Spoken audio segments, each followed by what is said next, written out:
Thank you, Mr. Speaker. I'd ask that the clerk please report House Committee Substitute 1 to House Bill 765. Mr. Clerk, please report. House Committee Substitute 1 to House Bill 765. Gentleman from Edmondson. Thank you, Mr. Speaker. House Bill 765, the committee substitute, is the content of the bill. 765 was initially a bill filed just ahead of the filing deadline to make sure we had some things in case we needed to, but it was all witnessed ahead of the committee meeting and hearing that we heard last Wednesday in local government. And this is really a consumer protection bill.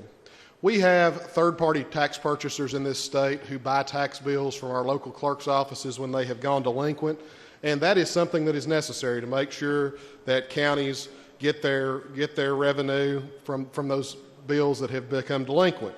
However, what we want to make sure is that we don't have people who are not getting the proper notification when those bills do become delinquent.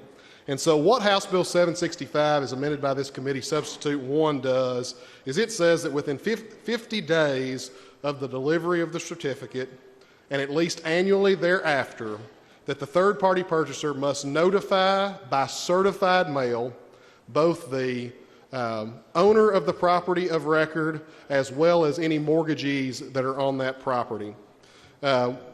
We do that because we want to ensure that if somebody has had mail that got lost in the mail and didn't know that this had happened, or that if someone has been moved out of their home into a nursing facility or other place, that there is actually somebody that's receiving this notice, and that if that person doesn't get the notice, that at least the bank that is mortgaging that property does, so that they can take care of that before some of these exorbitant fees get charged on the transactions.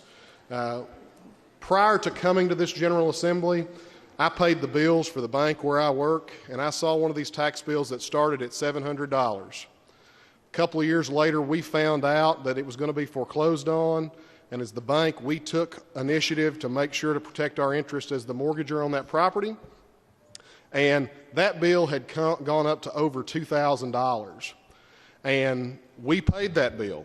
I got a payoff on that transaction, sent the check that afternoon, and when I called to get a release the next week, I was told that it wasn't enough, that they needed another $400 because the check was late. The check that was mailed the same day, we got that payoff amount.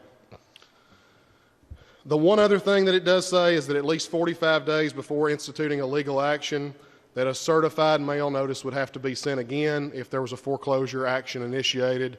Again, that notice would have to be sent by certified mail to both the property owner of record and to the bank that is mortgaging that property, just to ensure that they are protected in their ownership and their mortgage rights to the property. That's what House Committee Substitute 1 does to House Bill 765, and it deletes any prior information from House Bill 765. Happy to answer any questions, but if not, I would move passage of House Committee Substitute 1 to House Bill 765.